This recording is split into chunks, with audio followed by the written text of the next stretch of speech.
चलिए, हम standard signals के बारे में स्टडी कर रहे थे। स्टैंडर्ड सिग्नल्स, जिसमें हमने दो तरह के सिग्नल्स को देखा था। ठीक है, दो तरह के सिग्नल्स हमने देखे थे। शिवांश, ऑडियो आप सभी ऑफ यस सर। रखना। हाँ, ऑडियो ऑफ रखना है। ठीक है, ओके ओके सर, ओके। चलिए, तो हम स्टैंडर्ड सिग्नल्स के डिस्कस कर रहे थे, जिसमें से हमने दो सिग्नल्स यहाँ पे डिस्कस कर लिए थे। एक था स्टेप सिग्नल। स्टेप सिग्नल के बारे में हमने देखा था कि वो एक कांस्टेंट डीसी सिग्नल की तरह, जैसे डीसी वोल्टेज सोर्स होता है, इस तरह से ये सिग्नल दिखता है। अब स्टेप सिग्नल जो होता है, इसका वेरिएशन टाइम के साथ ऐसे दिखा रहे हैं। अगर इसका कुछ एम्पलीट्यूड है ए, तो हम इसको एस टी करके लिख सकते हैं। ठीक है, या एक्स टी या फिर एस टी हम यूज कर लेते हैं कभी कभी दिखाने के लिए कि ये स्टेप सिग्नल है। और इसको हम ऐसे लिख देते हैं कि एस एक्स टी और what ever it is A for T greater than 0 and 0 for T less then 0। ठीक है, एक और हमने यहाँ पे सिग्नल देखा था जिसमें एम्पलीट्यूड अगर 1 होता है, तो यानी इसका जो स्टेप साइज है अगर वो 1 होता है, तो उस केस में हम एस टी को यू टी लिखते हैं। ये एक स्टैंडर्ड सिग्नल है जिसको हम यूनिट स्टेप सिग्नल बोलते हैं। यूनिट स्टेप, ये स्टैंडर्ड सिग्नल है। ओके, तो इसको हम कैसे लिखेंगे? इसको हम सेम ऐसे ही लिखेंगे, बस एक ही जगह हमें क्या कर देना है, ये कर देना। ठीक है, तो इसमें जो स्टैंडर्ड सिग्नल है हमारे पास, वो एक यूनिट स्टेप सिग्नल जो होगा वो हमेशा यूटी से डिनोट किया जाता है। ये कैपिटल यू है, ब्रैकेट में टी है। इसका मतलब ये है कि टाइम के साथ कैसे वेरिएशन कर रहा है, और वो वेरिएशन हमें राइट हैंड साइड में शो कर रखा है। नेक्स्ट हमने सेकंड देखा था रैंप सिग्नल, और रैंप सिग्नल में हमने एक और सिग्नल देखा था यूनिट रैंप। तो अगेन यूनिट रैंप जो होगा वो एक स्टैंडर्ड सिग्नल होगा। थीटा उसके लिए क्या होता है, 45 डिग्री होता है। ठीक है, उस केस में हम उसको आर टी लिखते हैं। ठीक है, और इसका क्या होगा, डेफिनेशन ये होगा, t greater than equal to 0 के लिए एंड t लेस देन 0 के लिए। ठीक है, इस तरह से हमने इसको डिफाइन किया था। ये रैंप सिग्नल है हमारा। नेक्स्ट, अब हमें ये इम्पल्स सिग्नल की बात करनी है। थर्ड सिग्नल जो स्टैंडर्ड हमारे पास है, दैट इज इम्पल्स सिग्नल। एक चीज और, बिना अटेंडेंस के आप लोग नहीं जाइएगा। मान लीजिए अगर अभी सेशन खत्म हो जाता है और उसके बाद मैं रीज्वाइन करा रहा हूँ अटेंडेंस के लिए, तो सभी लोग ज्वाइन कर लीजिएगा, बाद में मुझे मैसेज नहीं कीजिएगा। ठीक है, तो विद इन 2-3 मिनट्स आप ज्वाइन कर लीजिए आप लोग सभी, क्योंकि उसके बाद अटेंडेंस नहीं हो पाएगी, नहीं तो फिर आपकी अटेंडेंस छूट जाएगी।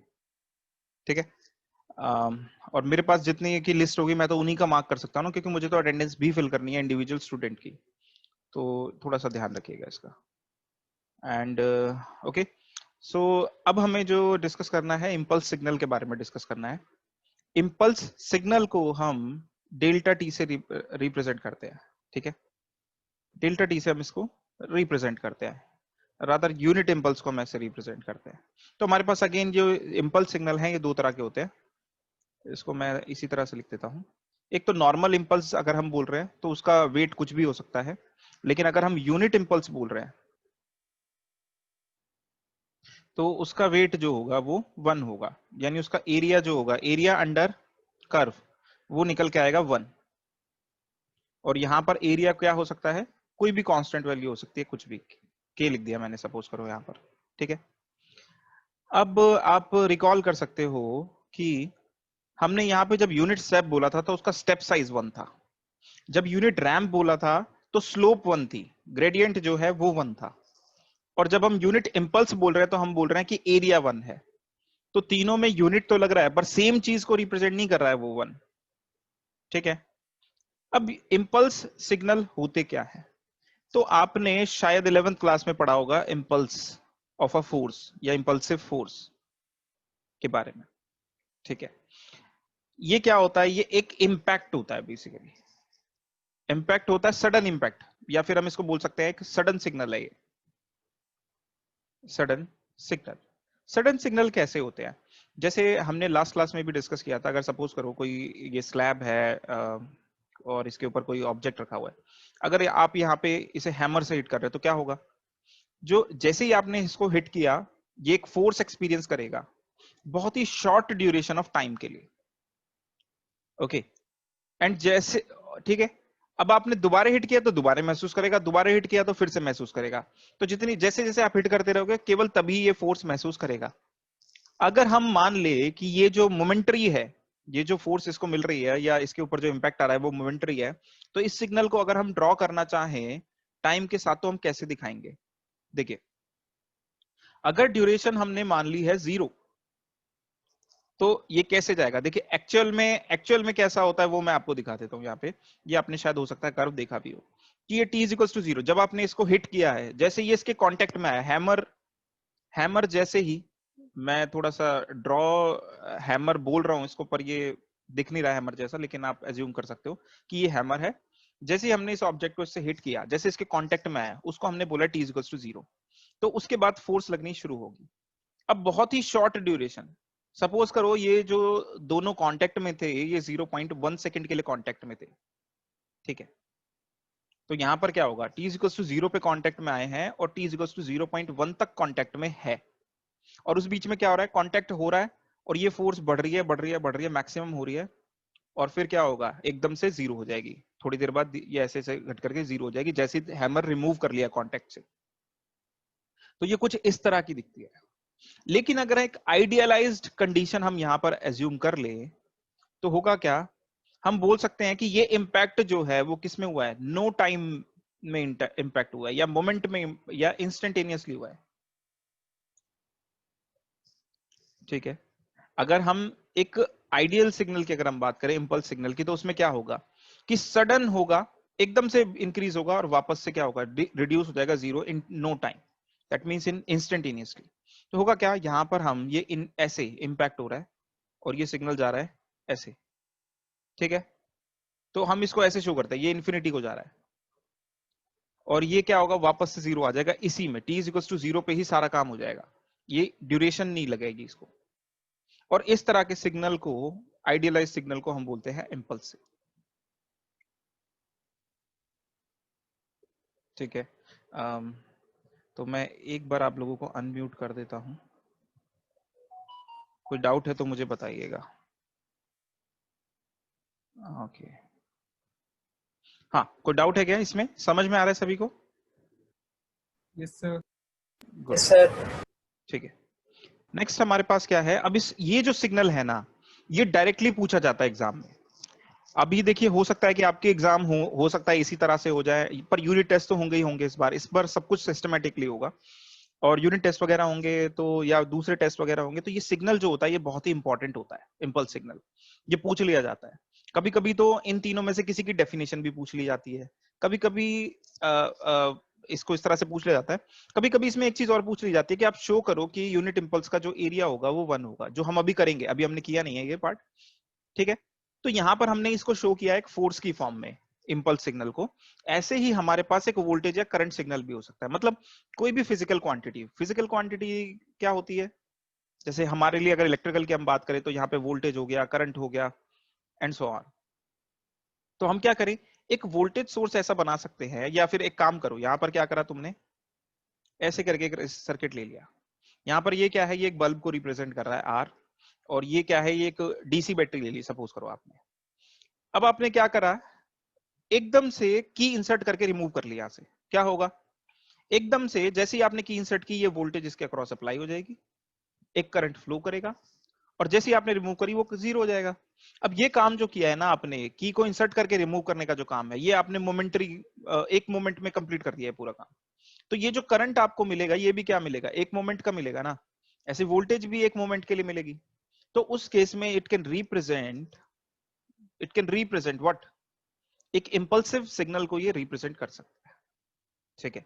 अब सपोज कीजिए ये की है, ये ऑन ऑफ आप कर रहे हैं, और की से बेहतर होगा, यहाँ पे हमारे पास एक स्विच है, मान लीजिए यहाँ पे हम कुछ डायोड लगा सकते हैं, कोई कंट्रोल्ड डायोड है हमारे पास, या फिर कुछ और पावर डिवाइसेस भी हो सकते हैं। तो डायोड्स वगैरह के बारे में शायद आपने पढ़ लिया होगा फर्स्ट ईयर में, नहीं तो सेकंड ईयर में अगर आपके पास एनालॉग इलेक्ट्रॉनिक्स है या फिर आएगा तो वहां पर आप देख लोगे, ईडीसी में भी हो सकता है, ठीक है? तो यहाँ पे क्या हो सकता है, स्विच हो सकता है, ऑन ऑफ करोगे तो क्या होगा, ऐसे इंपल्सेस ही जनरेट होंगे। पर अगर आप उसको ऑन कर रहे हो कुछ ड्यूरेशन के लिए, फिर ऑफ कर दे रहे हो, फिर कुछ ड्यूरेशन के लिए ऑन कर रहे हो, तो आपको क्या मिलेंगी, पल्सेस मिलेंगी, ठीक है? तो फिर आपको पल्सेस मिल सकती है इस तरह से। आप रियलाइज कर पा रहे हो हम किस चीज को क्या बोल रहे हैं, मतलब कैसे हम सिग्नल को रियलाइज कर रहे हैं, यहाँ पर उसका पैटर्न हम कैसे शो कर रहे हैं. So this is the graphical representation of such signal. Okay, and this is denoted by delta t. Okay, delta t या delta rt या delta something, कुछ भी यहाँ पर हम लिख सकते हैं रिप्रेजेंट करने के लिए.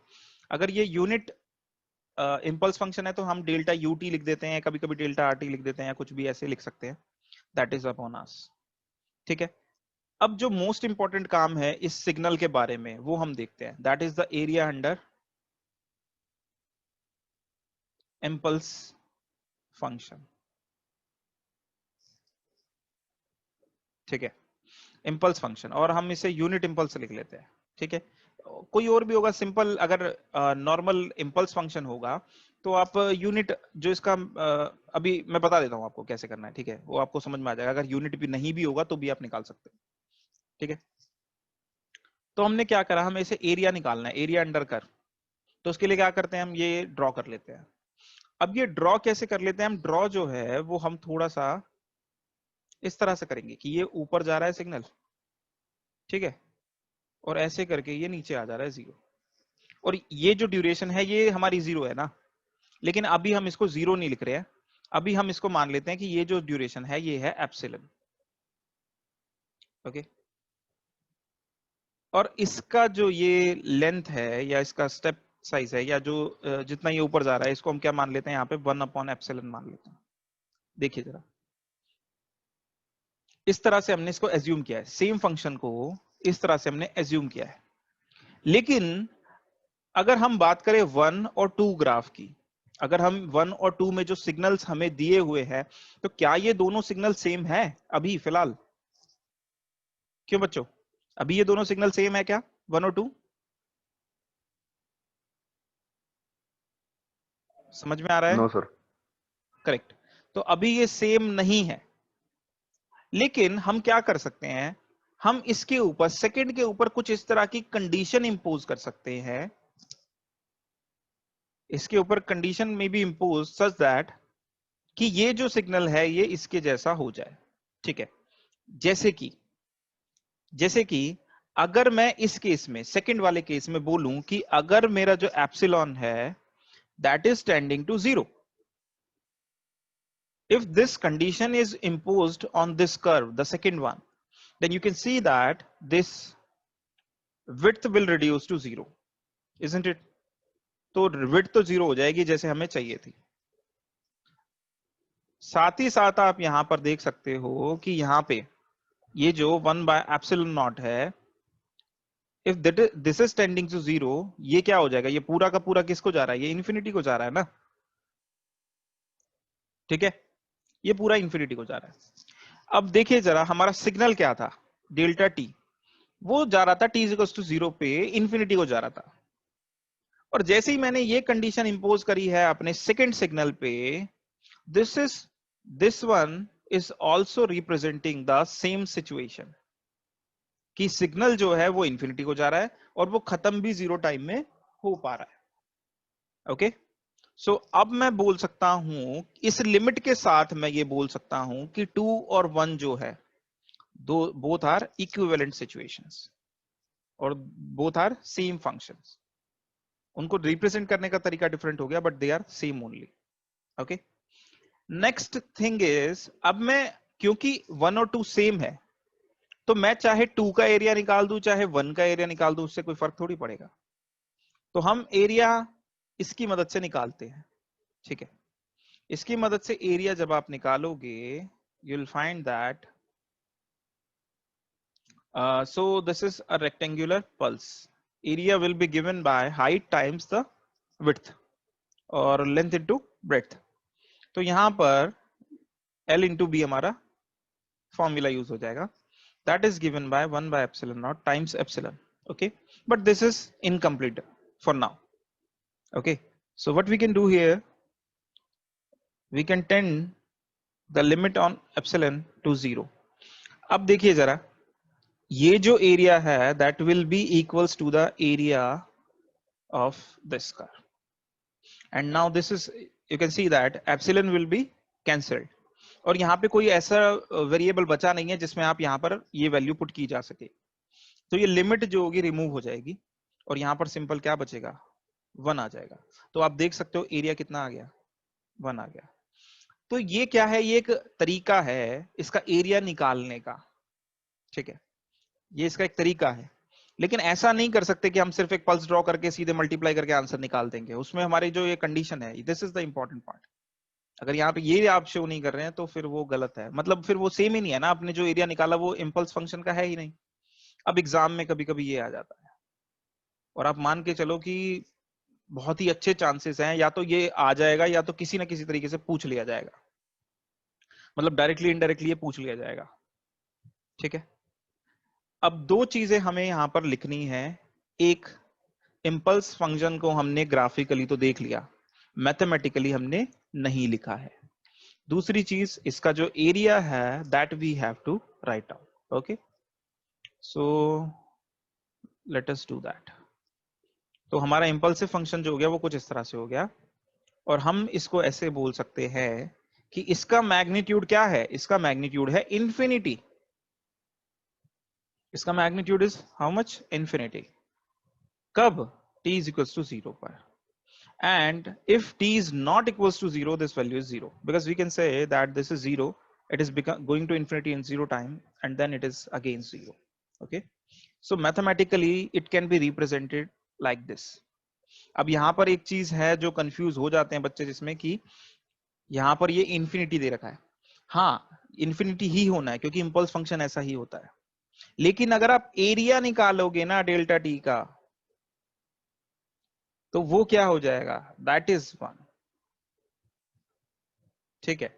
और ये पूरी ड्यूरेशन के लिए, पूरे टाइम को 0 से लेकर के या नेगेटिव इन्फिनिटी से टाइम को, सॉरी इन्फिनिटी पे इक्वल नहीं लगता है, अगर यहां तक के लिए भी तुम इसका एरिया निकालोगे, क्योंकि all the other time it is 0, यहीं पर ही कुछ वैल्यू दिखाई दे रही है इसकी, तो होगा क्या कि इसका एरिया जो होगा वो 1 ही लिखा जाएगा। तो एरिया को हम इस तरह से नहीं लिखते हैं, थोड़ा सा कंफ्यूजन कभी कभी हो जाता है, जो भी इसमें कंफ्यूजन का स्कोप है वो मैंने यहाँ पे आपको बता दिया कि कहाँ का कंफ्यूजन हो सकती है। दूसरी चीज, sometimes you may find weighted impulse function, जिसको हम सिंपली इंपल्स फंक्शन बोलते हैं। सिंपल इंपल्स फंक्शन का मतलब बस ये है, या इंपल्स सिग्नल का मतलब ये है कि उसका एरिया जो है वो यूनिट हो भी सकता है, नहीं भी हो सकता है, तो उस टाइम वो उसको ऐसे शो कर देगा, यहाँ पर ना ए शो कर देगा। ए का मतलब ये नहीं है कि इसका मैग्नीट्यूड ए है, इसका एरिया ए है। तो अब फिर कुछ नहीं है, अगर उसका भी एरिया तुम्हें निकालने को बोलता है तो तुम्हें क्या करना है, यहाँ पे एप्सिलॉन विड्थ ले लेना और यहाँ पे ए बाय एप्सिलॉन विड्थ ले लेना और ऐसे शो कर देना, ठीक है।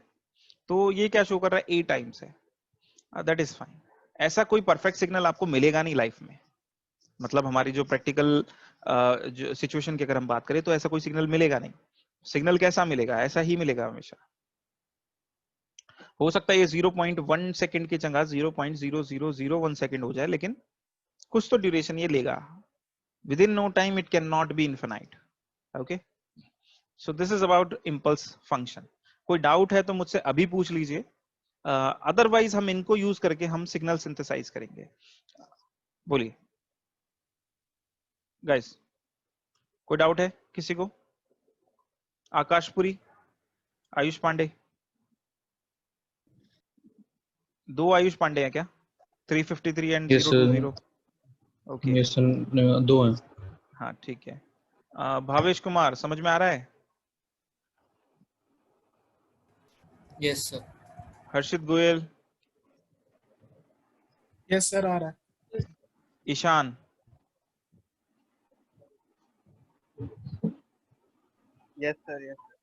ओके, एंड शगुन मल्होत्रा, समझ में आ रहा है शगुन?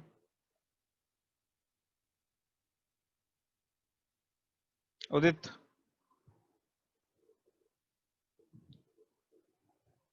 उदित समझ में आ रहा है या फिर नींद पूरी करने चले गए तुम? चलो, मृदुल, ओके, तुम लोग थोड़ा सा, अच्छा, चलो क्या क्या कर सकते हैं, चलो नेक्स्ट चीज हमें जो करनी है वो सिग्नल सिंथेसाइज करना है, सिग्नल सिंथेसिस। अगेन ये बहुत इंपॉर्टेंट टॉपिक है, बहुत ही ज्यादा इंपॉर्टेंट टॉपिक है। और मैं आपको एक चीज बता दूं, ये जो टॉपिक है ना, ये बहुत ही जरूरी है आपके लिए भी, क्योंकि इसमें जो लॉजिक्स वगैरह जिस तरह से हम लिखेंगे वो आपको प्रोग्रामिंग में भी यूज हो सकते हैं।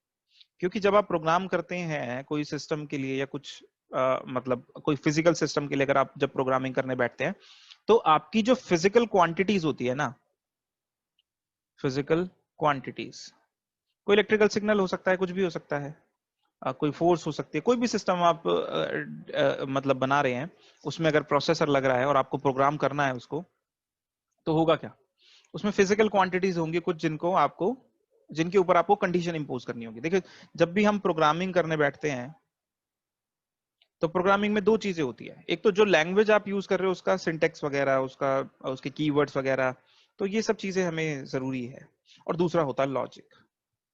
देखिए, लॉजिक जो होता है ना, ये मेरे हिसाब से सबसे ज्यादा इंपॉर्टेंट चीज है। क्यों? क्योंकि लॉजिक अगर आपको पता है, कैसे लिखना है आपको पता है, तो लैंग्वेज तो ठीक है, आपको कुछ कीवर्ड्स देखने हैं, आप देख सकते हो कि किस प्रोग्रामिंग लैंग्वेज में, चाहे वो सी है या सी प्लस प्लस है या पाइथन है या कोई भी दूसरी जो लैंग्वेज है, उसमें कैसे हम उसको लिखते हैं लॉजिक को। ठीक है, वो तो लैंग्वेजेस आती रहती हैं, जाती रहती हैं, बदलती रहती हैं, डजंट मैटर। ओके, कुछ है बेसिक्स जो हम जिनसे शुरुआत करते हैं, पर ठीक है, लैंग्वेजेस तो चेंज होती रहती है। अगर हम लॉजिक की बात करें, लॉजिक चेंज नहीं होता, और ये आपकी समझ को बढ़ाता है, और यही आपको एक्चुअल में प्रोग्रामर बनाता है। तो यहाँ पर इस काम के लिए ये आपको मदद करता है, फिजिकल क्वांटिटीज का ये जो सिग्नल सिंथेसिस है, it can help you in this little bit सही, लिटिल बिट सही, लेकिन थोड़ा तो हेल्प करेगा ही करेगा। ठीक है, जैसे कि हम अब देखते हैं कि मान लीजिए आपका जो इनपुट है, अभी हम छोड़ दीजिए कि हम वोल्टेज करंट की बात करें या कुछ भी है, मान लीजिए आपको कहा जाता है कि आपका जो इनपुट है वो ऐसे वेरी करेगा, शुरू में पल्स देगा कुछ देर के लिए, फिर नहीं देगा, फिर नेगेटिव पल्स दे देगा, हो सकता है फिर साइनोसॉइडल दे दे, और फिर स्ट्रेट लाइन दे दे, या ऐसे ऐसे कर दे। तो आपको क्या करना है कि इस टाइम में जब भी आपको ऐसा इनपुट मिल रहा है, आपको ये एक्शन परफॉर्म करना है। जब भी इनपुट नहीं मिल रहा है, that is it is zero, तो आपको ये परफॉर्म करना है। If it is negative, you have to perform like that. If it is varying continuously, then you have to do something. तो ये सब चीजें हमें करनी पड़ सकती है प्रोग्रामिंग में। ठीक है, तो यहां पर अब उसके लिए हमें सिग्नल तो लिखना आना चाहिए ना। अब आपको लिखना पड़ेगा ना कि इस सिग्नल को लिखोगे कैसे प्रोग्राम करते वक्त, कि ये क्या सिग्नल है। ऐसा थोड़ी है कि वहां पे ड्रॉ कर दोगे, पेन थोड़ी मिलेगा आपको वहां पे कि सॉफ्टवेयर में ड्रॉ कर दिया, वो अपने आप देख लेगा ये सिग्नल है। ठीक है, तो वहां पर आपको उसको लिखना पड़ेगा मैथमेटिकली। आपको कुछ वेरिएबल्स एज्यूम करने पड़ेंगे, और उन वेरिएबल्स के ऊपर कंडीशन इंपोज करनी पड़ेगी कि ये क्या सिग्नल है। ठीक है, सपोज करो ये हो सकता है कि ये पूरा कंटिन्यू करता जाए ऐसे ऐसे, हो सकता है नेगेटिव पार्ट में भी कंटिन्यू करता जाए, हो सकता है यहाँ पे, यहां से शुरू हुआ था ये ए से, और यहाँ बी पर ये खत्म हो गया है, कुछ भी कंडीशन हो सकती है। तो इसको हम कैसे लिख सकते हैं एक्सप्रेशन की फॉर्म में, that is our signal synthesis. ठीक है, बहुत ही सिंपल टॉपिक है, बहुत ही इंपॉर्टेंट है, और यूजफुल भी है आप लोगों के लिए। ठीक है, तो थोड़ा सा इसको हम देखेंगे। सिग्नल्स सिंथेसिस मतलब सिंथेसाइज करना, उसको बनाना। तो हमें बस ये बनाना है कि अलग अलग अलग तरह का सिग्नल हमें दे दिया है, जोड़ करके दे दिया है, तो उसको कैसे लिखेंगे, उसको सिंथेसाइज कैसे करेंगे, उसको बनाएंगे कैसे। नेक्स्ट, चलिए, तो सिग्नल सिंथेसिस में हमें दो चीजें देखनी है। एक तो है हमारे पास गेट फॉर्मूला, ओके, दूसरी चीज है केएम फॉर्मूला। इस केएम फॉर्मूला को हम डायरेक्ट फॉर्मूला भी बोलते हैं। ठीक है, इसके बारे में हम बाद में बात करेंगे, पहले हम गेट फॉर्मूला की बात करेंगे। ठीक है, गेट फॉर्मूला आपको क्या बताता है, सबसे पहले समझिए इसका काम क्या है। तो मैं इसको एक बार ड्रॉ करके आपको बता देता हूं, ड्रॉ करके बताने में आसानी होगी आपको समझने में। तो गेट सिग्नल क्या होता है, पहले हम गेट सिग्नल देख रहे हैं। तो ये जो कर्व होगा हमारा, ये गेट सिग्नल के लिए है, गेटिंग सिग्नल भी बोल देते हैं हम इसको कभी कभी। ऐसे करके हमने इसको ड्रॉ कर देते हैं। This is a, this is b, और ये हमारा टी हो गया, और ये हमारा जी टी हो गया। ठीक है, यहाँ पे कभी कभी हम ए बी लिख देते हैं, उसका मतलब क्या है, ए से बी तक के लिए हमें ये गेटिंग सिग्नल दे रखा है। अब इसका मैग्नीट्यूड कितना है, मतलब इसकी वैल्यू ये कितनी है, ये आपकी मर्जी है, आप कुछ भी ले सकते हो। सपोज कीजिए मैंने इसको ले लिया ए। तो सबसे पहला काम क्या है कि हमें इसको एक्सप्रेशन के रूप में लिखना आ जाता है। एक चीज और ध्यान दीजिएगा, कभी कभी एग्जाम में सीधे यही पूछ लेता है कि गेट सिग्नल क्या होता है, तो आप ये ड्रॉ कर देंगे और उसको लिखना है, मान लीजिए आपको उसको मैथमेटिकल फॉर्म में भी लिख के दिखाना है, तो कैसे लिखेंगे? तो ये भी डायरेक्ट क्वेश्चन है एग्जाम का, one of the direct questions. Okay, देखिए जरा, तो अब इसको कैसे लिख सकते हैं, आप में से कोई मुझे बता सकता है क्या? सोच के देखो जरा इसको। स्टैंडर्ड, अच्छा एक चीज और है, ये जितने भी सिग्नल हम सिंथेसाइज करेंगे, ये जो सिग्नल सिंथेसिस हम करने वाले हैं, that will be in terms of standard signals. Standard signals की हमें इसके लिए मदद देनी है, और स्पेशली अगर हम बात करें तो हमें स्टेप सिग्नल की बात करनी है यहाँ पे। ठीक है, स्टेप सिग्नल की मदद से हमें सिंथेसाइज करना पड़ेगा इसको। चलिए देखिए, अगर ये सिग्नल हमारा होता बिल्कुल कांस्टेंट लाइक दिस, ठीक है, अगर कांस्टेंट होता, ये इन्फिनिटी तक जा रहा होता, तो इस सिग्नल को हम क्या लिखते हैं बताओ? इसको मैं एफ ऑफ टी लिख देता हूं, तो मेरे को बताओ जरा एफ ऑफ टी कैसे लिखेंगे हम? अगर आप लोग ज्वाइन नहीं करेंगे उसके बाद मैं अटेंडेंस ऐसे ही लगा दूंगा, मैं हार्डली 5 मिनट्स वेट करने के बाद अटेंडेंस लूंगा उसके बाद। ठीक है, तो एफ टी की अगर हम बात करें, सपोज दिस मैग्नीट्यूड इज के, तो हम उसको कैसे रिप्रेजेंट कर सकते हैं कि ये जो वैल्यू है दैट इज के फॉर टी ग्रेटर देन 0, पर उससे पहले तो 0 है ना, तो हम उसको ऐसे लिख देते हैं for T greater than 0 and 0 for T less then 0, ऐसे हम इसको लिख देते हैं। ठीक है, लेकिन सपोज कीजिए सेम सिग्नल जो है वो थोड़ी देर बाद शुरू होता, सपोज करो ए से शुरू हो रहा है, तो यहां पे मैं इसको F1T बोल देता हूं। तो अब हम कैसे लिख सकते हैं इसको, कोई बता सकता है क्या? That means it is delayed. आप देख सकते हो कि यहाँ पे क्या हो गया, डिलेड हो गया, ये डिले हो गया है। ठीक है, सिग्नल को हमने, स्टेप सिग्नल को थोड़ा सा डिले करके दिया। कितना डिले किया हमने उसमें? डिलेड बाय ए। ठीक है ना, ए अमाउंट से हमने इसको क्या कर दिया, डिले कर दिया है। तो ऐसे सिग्नल को हम मैथमेटिकली कैसे लिख सकते हैं, कोई बता सकता है मुझे? Sir, F1T is K for T greater than A. Then A. Okay, के for T greater Greater than than A. Greater than equal to नहीं होगा? Okay, it is fine, and T less than And less than A पे 0. 0 हो जाएगा। Very good, so we can represent it like this. Fine, next चीज इसमें क्या है, देखो हमें क्या करना है, सेम सिग्नल को हमें रिप्रेजेंट करना है। देखो एक ये मैथमेटिकल तरीका हो गया, इसमें अगर किसी को डाउट है तो मुझसे पहले पूछ लो, क्योंकि इसके बाद मैं थोड़ा सा इसी को थोड़ा सा मॉडिफाई करके लिखूंगा और थोड़ा सा और अच्छा लगेगा वो दिखने में। तो अगर इसमें किसी को कोई डाउट है तो मुझसे पूछ लो, अदरवाइज हम आगे बढ़ जाते हैं। क्लियर है सभी को? चलिए, यस सर। तो F1T को देखो, FT अगर मैं ऐसे लिख देता हूं, K और 0 था, T ग्रेटर देन 0 के लिए और T लेस देन 0 के लिए, हमने देखा ना अभी पीछे, सेम चीज मैंने यहाँ पे पीछे कॉपी कर दिया। ठीक है, इस चीज को हम कैसे रिप्रेजेंट कर सकते हैं? इस चीज को हम ऐसे भी रिप्रेजेंट कर सकते हैं, UT टाइम्स K। देखो UT क्या है?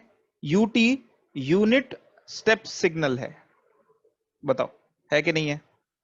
और इसकी डेफिनेशन होती है कि ये 1 है और 0 है। 1 कब है? ग्रेटर देन 0 के लिए, लेस देन 0 के लिए 0 है।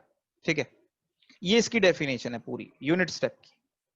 अब हमने क्या करा, ये डेफिनेशन जो है वो डायरेक्टली यूटी सिंबल से यूज कर ली पूरी की पूरी। तो अब हमें ऐसे ब्रेक करके नहीं लिखना पड़ेगा, हम डायरेक्टली इस ब्रेक करने के बजाय इसका मैग्नीट्यूड k टाइम्स है ना। कब कब k टाइम्स है? जब इसका मैग्नीट्यूड 1 होता है, और जब इसका 0 होता है मैग्नीट्यूड, तो ऊपर वाले फंक्शन का भी 0 होता है। तो हम उसको ऐसे नहीं लिख सकते क्या? देखो इसको जरा एक बार, किसी को डाउट है तो मुझसे पूछ लो, हो सकता है किसी को कंफ्यूजन हो गई हो इससे, है तो मुझसे पूछ लो अभी, although it is quite simple. ठीक है, अब सेम चीज देखो, f1t क्या था हमारा? It was k and 0 for t greater than a and t less than a। Okay, क्या मैं इसको ut की टर्म्स में लिख सकता हूं? तो मैं लिखता हूं, अगर किसी को डाउट है तो मुझे बताइएगा। क्या मैं इसको k times u t minus a नहीं लिख सकता क्या? मैंने क्या करा? टाइम में सिग्नल को डिले कर दिया। This is called delay, delay in time. देख लो, अब ये कैसे पता चलेगा? देखो सोच के देखो जरा, अगर मैं एक यूनिट स्टेप सिग्नल ले रहा हूं विच is having magnitude 1 and starts from a, this is t and this is ut or whatever it is, whatever it is, ft suppose। तो इसको सोच के देखिए हम कैसे लिखेंगे। This ft can be written as, देखिए मैग्नीट्यूड तो 1 ही है, और कब है? जब t ग्रेटर देन a है, और जब t लेस देन 0 है तब ये 0 है।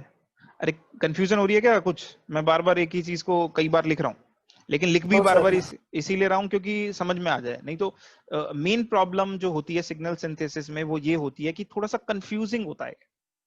ठीक है, तो वो कंफ्यूजन दूर करने के लिए ही बार बार लिख रहा हूँ, क्योंकि एक बार ये यूनिट स्टेप को हम कैसे यूज कर रहे हैं ना, गेट फंक्शन अगर आपको समझ में आ गया तो बहुत काफी हद तक आपके लिए आसान हो जाएगा। चलिए देखो, सेम चीज को हम कैसे लिख सकते हैं? हम इसको ऐसे लिख सकते हैं u, अगर मैं ut लिखता तो इसका मतलब क्या था कि सिग्नल यहां से शुरू हो रहा है, लेकिन it is delayed by a, so we can write it like this, minus a, t minus a। Okay, अब आप इसको ड्रॉ करना चाहते हैं तो ड्रॉ भी करके देखिए। देखो, जब u के ब्रैकेट में जो भी लिखा हुआ है, अगर ये x है तो जब भी ये 0 होगा, जब भी ये चीज x 0 होगा तभी तो यूनिट स्टेप स्टार्ट होगा ना।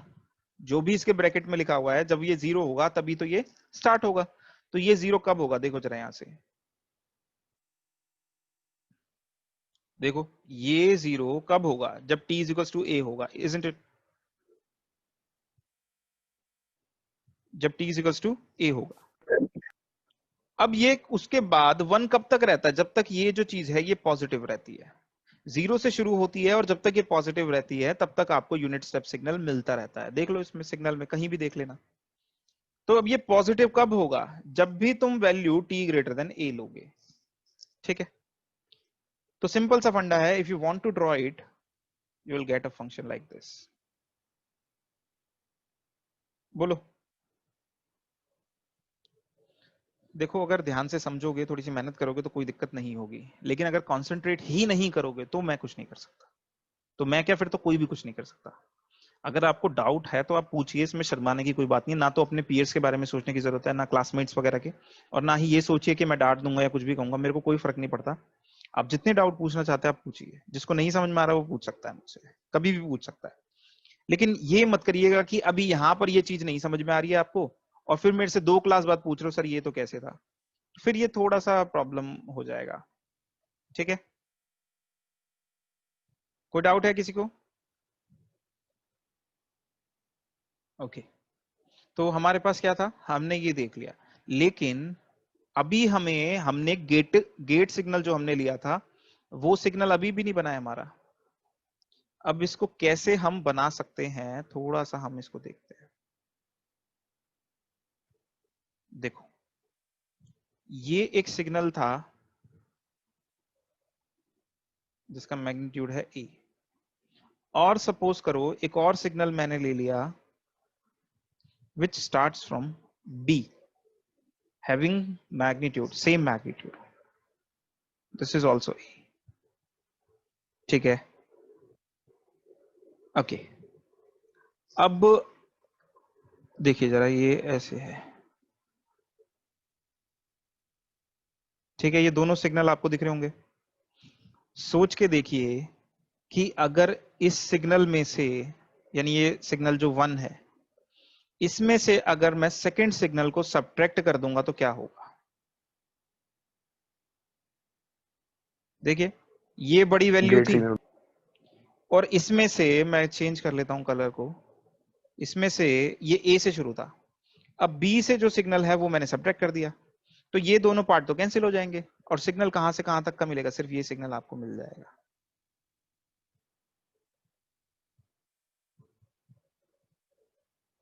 ठीक है, तो हमें जी ए बी टी मिल जाएगा, कहां से कहां तक? ए से लेकर के बी तक मिल जाएगा, which is having same magnitude a. Now we know how to write this one. ये कैसे लिखा जा सकता है? ए से शुरू हो रहा है ये इसको हम ऐसे लिख सकते हैं, ए टाइम्स यू टी माइनस ए, और ये बी से शुरू हो रहा है तो क्या होगा? कोई बात नहीं, बी का डिले है ना, और ए टाइम्स मैग्नीट्यूड है तो यू टी माइनस बी। बोलो, लिख सकते हैं? 1 को ऐसे लिख सकते हैं ना, और 2 को ऐसे लिख सकते हैं। भाई ये सिग्नल जो है ये पिक्टोरियल रिप्रेजेंटेशन है, सेम ही चीज को मैथमेटिकली एक्सप्रेशन की फॉर्म में लिखना चाहते हैं तो वो ये है।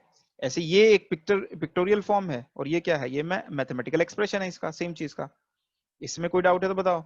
Simple u t minus b और यू टी माइनस ए लिया जाता अगर इसका मैग्नीट्यूड 1 होता। अगर ये चीज हमारी 1 होती या और ये भी 1 होती तो यहाँ पे सिर्फ यूटी माइनस ए और यूटी माइनस बी हो जाता, फिर ए की जरूरत नहीं थी। लेकिन मैग्नीट्यूड ए है ना, इसलिए हमने ऐसे किया है। अब हमने अभी तो ऊपर बोला क्या कि अगर फर्स्ट में से सेकंड को माइनस कर दिया जाए we will get this one. Okay, तो हम क्या कर सकते हैं? ए यू टी माइनस पास, अगर ये सिग्नल हम चाहिए तो हम क्या कर सकते हैं? इसको फर्स्ट सिग्नल में से सेकंड सिग्नल को वी कैन सब्ट्रैक्ट। ठीक है, और ऐसा करने पे जो एक्सप्रेशन आपको मिल रहा है that must represent this one which is given as g a b t. ठीक है, ठीक है, तो जी ए बी टी को हम ऐसे लिख सकते हैं। और अगर अच्छे से इसको लिखना चाहते हो आप क्या कर सकते हो? ए को कॉमन ले लो यहाँ पे, तो जी ए बी टी को अगर आप लिखना चाहते हो that is as simple as u t minus a ut minus b times a. Okay, so this is our gate signal mathematical form. ठीक है, ये इंपॉर्टेंट है, ये इंपॉर्टेंट है, इसको डिफाइन करना और ये किस काम आता है, ये सब चीजें इंपॉर्टेंट है। इतना सब इसलिए किया है ताकि आपको अच्छे से लिखना आ जाए गेट सिग्नल को, क्योंकि अगर ये नहीं लिखना आता तो फिर बाकी का कैसे करेंगे इसके ऊपर बेस्ड, फिर वो थोड़ा सा कंफ्यूजिंग रहता है हमेशा। अब सबसे इंपॉर्टेंट चीज जो है यहां पर गेट सिग्नल के बारे में वो ये है कि वो काम किस किस काम आता है सिंथेसिस में। ठीक है, गेट सिग्नल का रोल ये है कि सपोज करिए आपको सिग्नल मिल रहा था सिर्फ और सिर्फ इतना, मतलब एक साइनोसॉइडल पल्स मिल रही है। ठीक है, और आपको यहां पर कोई सिग्नल नहीं मिल रहा है, इसके बाद कोई सिग्नल नहीं मिल रहा है सपोज, तो क्या कर सकते हैं हम? देखो ये क्या है? ये साइन थीटा है सपोज करो, या फिर साइन ओमेगा टी मान लो, और ये क्या है? ये आपका टी है। ठीक है, लेकिन ये जो फंक्शन है ये एक्चुअल में साइन ओमेगा टी है क्या? नहीं। साइन ओमेगा टी क्या होता है? साइन ओमेगा टी ये फंक्शन नहीं होता, मतलब ये आपने गलत लिख रखा है, ये चीज ये नहीं है। क्यों नहीं है? क्योंकि साइन ओमेगा टी ऐसे चलता है, साइन सिग्नल कभी भी जीरो थोड़ी होता है, मतलब कहने का ये है कि ऑसिलेट करता रहता है ना हमेशा, तो ऐसे हमेशा मिलना चाहिए ना आपको। अगर ऐसे नहीं मिल रहा है, ऐसे मिल रहा है, तो ये साइन ओमेगा टी थोड़ी है, लेकिन आप इसको लिखना चाहते हो तो हम क्या कर सकते हैं? यहाँ पे देखो जरा, हम एक पल्स ले सकते हैं। कितना? इतनी बड़ी हमने एक गेट पल्स ले ली जो 0 से शुरू हो रही है और जो भी ये टाइम पीरियड है इसका t यहां तक है। ठीक है, इसका मैग्नीट्यूड कितना है? 1 है सपोज करो। ओके, अब तुम ये देखो जरा, अगर ये जो पहला सिग्नल है और ये जो दूसरा सिग्नल है, इनको अगर मैं मल्टीप्लाई कर दूं तो क्या सिग्नल मिलेगा मुझे? देखो इधर कोई सिग्नल नहीं मिलेगा क्योंकि लेफ्ट साइड में जो ये गेट सिग्नल है 0 है पूरा, तो ये वाला पार्ट पूरा नहीं आएगा, इधर खत्म। इस सिग्नल के इधर भी 0 है तो यहाँ पर भी कोई सिग्नल नहीं मिलेगा, क्योंकि जीरो से जब भी तुम इन वैल्यूज को मल्टीप्लाई करोगे, इन वैल्यूज को मल्टीप्लाई करोगे, हमेशा जीरो आ जाएगा, तो ये पार्ट भी खत्म। इस बीच में देखो यहाँ पर हर पॉइंट जो है उसकी वैल्यू कितनी है, 1, और वो जब इसके इंडिविजुअल पॉइंट से मल्टीप्लाई होगा तो इसका मैग्नीट्यूड चेंज होगा क्या? नहीं होगा, क्योंकि 1 से मल्टीप्लाई कर रहे हो, और क्योंकि 1 से मल्टीप्लाई कर रहे हो तो ये पूरा सिग्नल मिलेगा, एज इट इज मिल जाएगा, मिलेगा भी और एज इट इज मिल जाएगा। तो आपको ये सिग्नल मिल गया। तो जो आपको सिग्नल चाहिए था दैट इज सिंथेसाइज्ड और जनरेटेड। और ये कैसे जनरेट हुआ है? इन दोनों सिग्नल को मल्टीप्लाई करने से। देखो जरा कैसे। आपके पास था साइन ओमेगा टी, वो ऊपर वाला सिग्नल था, और ये जो सिग्नल है, जो नीचे वाला सिग्नल है, that is the second one is given by आपका 0 से t तक है ना ये। तो अगर मैं gt सिग्नल की बात करूं तो दैट इज कितना है ये, कैसे लिखेंगे इसको बताओ? इसका मैग्नीट्यूड है 1, और ये ut से शुरू हो रहा है, t माइनस 0 से, और t माइनस कैपिटल T तक ये चल रहा है, ठीक है? तो इसको मैं ऐसे लिख सकता है ut minus capital T, fine. और इन दोनों को मल्टीप्लाई करने से आपको डिजायर्ड सिग्नल मिल रहा है। That means if this function is represented by ft, और signal ft is given by sin omega t times, बस सिंपल इससे मल्टीप्लाई कर दो, ut minus capital T, and this is your signal that you wanted. That means this one or this one, as simple as that. तो getting signal यहाँ पे क्या कर रहा है, क्या काम कर रहा है? ये अलाउ कर रहा है, ये गेट की तरह काम कर रहा है, और सिर्फ इसको तुम्हें सुटेबली मानना पड़ेगा। देखो ये गेटिंग सिग्नल जो है हमने 0 से शुरू करके t तक माना है ना, तो उसके लिए वो हमने खुद से माना है, ये हमने खुद माना है, तो ये हमें चूज करना पड़ेगा खुद से, suitably, should be chosen suitably. किस तरह से सुटेबली? मतलब जिस रीजन में आपको सिग्नल चाहिए, केवल उस रीजन में आप गेट पल्स रख सकते हैं, और गेट पल्स से जो भी आपका स्टैंडर्ड सिग्नल है आपके पास, ये जो भी सिग्नल है, इसकी गेटिंग सिग्नल से मल्टीप्लाई कर दीजिए और आपका आंसर आ जाएगा, ठीक है? तो ऐसे हम इसको करते हैं। तो गेटिंग सिग्नल हमें क्या कर देता है, क्या सुविधा दे रहा है? वो ये सुविधा दे रहा है कि अगर हमें किसी पर्टिकुलर टाइम के लिए, पर्टिकुलर ड्यूरेशन के लिए कोई सिग्नल चाहिए, तो उस पर्टिकुलर ड्यूरेशन के लिए हम उस गेटिंग सिग्नल से मल्टीप्लाई करके वो ले सकते हैं। That is the role of gating signal here in synthesizing the signal, the desired signal. Okay.